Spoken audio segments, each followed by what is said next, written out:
Hi friends, welcome back our channel. இன்னைக்கு நம்ம சேனல்ல Sunday special biryani, mutton biryani எப்படி பண்ணலாம்னு பார்க்க போறோம். அதுக்கு நான் வந்து 1 kg கிட்ட மட்டன் எடுத்திருக்கேன். அடுத்தது இது வந்து 1/2 கிலோ பெரிய வெங்காயத்தை ஸ்லைஸ் பண்ணி எடுத்துக்கிட்டேன். தக்காளி ஒரு 4-5 தக்காளி எடுத்துக்கிட்டேன். அதை வந்து நைஸா கட் பண்ணிட்டேன். அடுத்தது புதினா கொத்தமல்லியை வாஷ் பண்ணி எடுத்துக்கிட்டேன். இஞ்சி பூண்டு பேஸ்ட் நான் போடும்போது சொல்றேன். அதே மாதிரி பட்டை மசாலாவும் நான் அரைச்சி எடுத்துக்கிட்டேன். போடும்போது நான் எவ்வளோ ரேஷியோன்றத சொல்றேன். நான் வந்து 1 கிலோ மட்டன் வந்து வாஷ் பண்ணிட்டு, அதாவது இஞ்சி பூண்டு பேஸ்ட்டு, மஞ்சத்தூள், அப்புறம் 1 ஸ்பூன் மிளகாத்தூள், ஒரு 2 ஸ்பூன் நான் இஞ்சி பூண்டு பேஸ்ட் போட்டு நான் வேக வச்சு ஃபஸ்ட்டு எடுத்துக்கிட்டேன். ஒரு 3 விசில் கிட்ட நான் போட்டு அது மட்டும் வேக போட்டு நான் எடுத்துக்கிட்டேன். ஓகேங்களா? இப்போ ஓப்பன் பண்ணியாச்சு. பாருங்க, கறி வந்து ஒரு 3/4 ஸ்டேஜுக்கு வெந்திருக்கும். இப்போ நம்ம வந்துட்டு எப்படி பிரியாணி ரெடி பண்ணலாம்னு பார்க்கலாம். இப்போ நான் வந்துட்டு குக்கரில் ஒரு 4 ஸ்பூன் கிட்ட நான் நெய் ஆட் பண்ணியிருக்கேன். 1 ஸ்பூன் வந்து நம்ம ஆயில் ஊற்றிக்கலாம். ஓகேங்களா? ஆயில் நல்லா ஹீட் ஆனதுக்கப்புறம் நம்ம பிரியாணி ஸ்பைசஸ் இருக்குல்ல, பட்டை, கிராம்பு, ஏலக்காய், பிரியாணி இலை, இது எல்லாத்தையும் நம்ம போட்டுக்க போகிறோம். இப்போ நம்ம ஆயிலும் நெய்யும் நல்லா ஹீட் ஆகிடுச்சு. இப்போ பட்டை, கிராம்பு, ஏலக்காய், பிரியாணி இலையை போட்டாச்சு. நெக்ஸ்ட்டு பச்சை மிளகா வந்து ஒரு 2 பச்சை மிளகா போட்டுக்கோங்க. அப்புறம் நம்ம கட் பண்ணி வச்சுருந்த வெங்காயத்தையும் இதோட சேர்த்து போட்டுக்கலாம். போட்டுட்டு நல்லா வதக்குங்க. ஓகேங்களா?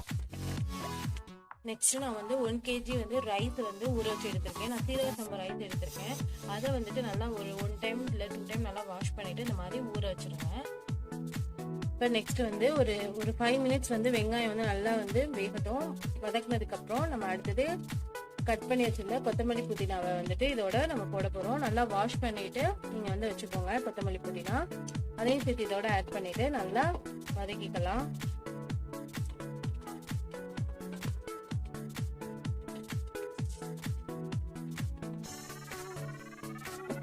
வெங்காயம் பாருங்க, வெங்காயம் கொத்தமல்லி புதினாலாம் நல்லா வதங்கிருச்சு. இப்போ நம்ம வந்துட்டு ஃபைனலாக தக்காளி ஆட் பண்ணிக்கலாம்.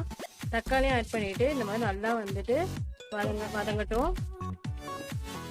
இப்போ பாருங்க, வெங்காயம், தக்காளி, புதினா, கொத்தமல்லி எல்லாமே பாருங்க நல்லா வந்துட்டு வதங்கிருச்சு. இந்த ஸ்டேஜ்ல நம்ம வந்து இஞ்சி பூண்டு பேஸ்ட் ஆட் பண்ணிக்கலாம். இஞ்சி பூண்டு பேஸ்ட் வந்து ஒரு 200 நான் எடுத்துருக்கேன். அதாவது கிட்டத்தட்ட ஒரு 15 ஸ்பூன் 20 ஸ்பூன் கிட்ட வரும். நான் வந்து 200 எடுத்திருக்கேன். இஞ்சி பூண்டு பேஸ்ட்டும் அதையும் வந்துட்டு இதோட நல்லா மிக்ஸ் பண்ணிக்கோங்க. நல்லா வதக்கி விடுங்க. நெக்ஸ்ட் மிளகாத்தூள் இதோட ஆட் பண்ணிக்கலாம்.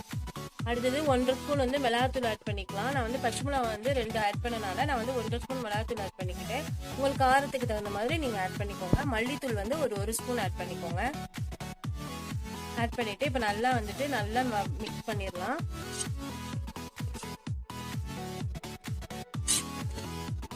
நெக்ஸ்ட் வந்து நம்ம ஒரு லெமன் ஜூஸ் ஆட் பண்ணிக்கலாம்.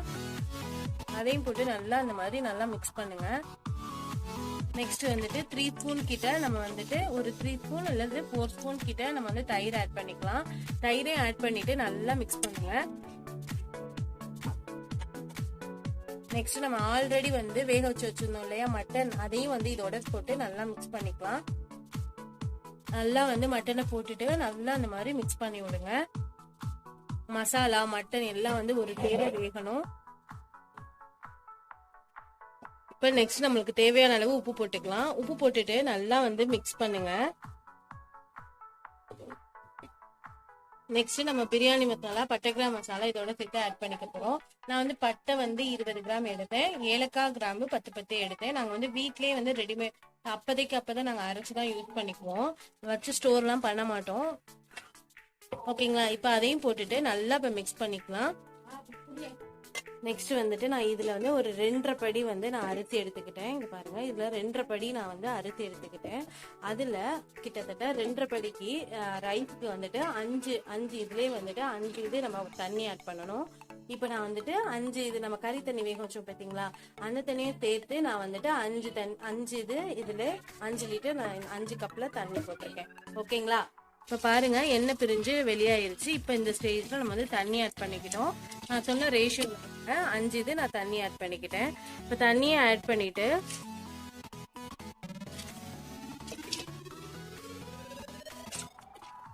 நம்ம எந்த இதுல அளக்குறோமோ ரைஸை அதே அளவுக்கு நம்ம வந்து தண்ணி ஆட் பண்ணணும்.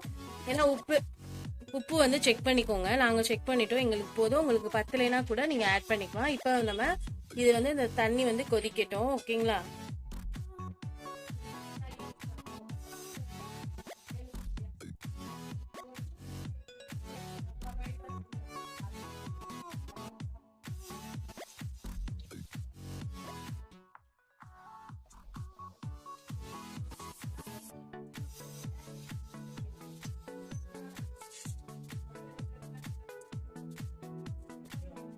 இப்போ வந்துட்டு ஒரு விசில் வந்துருச்சு. ஒரு விசில் வந்தோடனே நான் வந்து ப்ரெஷர் போனதுக்கு அப்புறம் குக்கரை ஓபன் பண்ணிட்டேன்.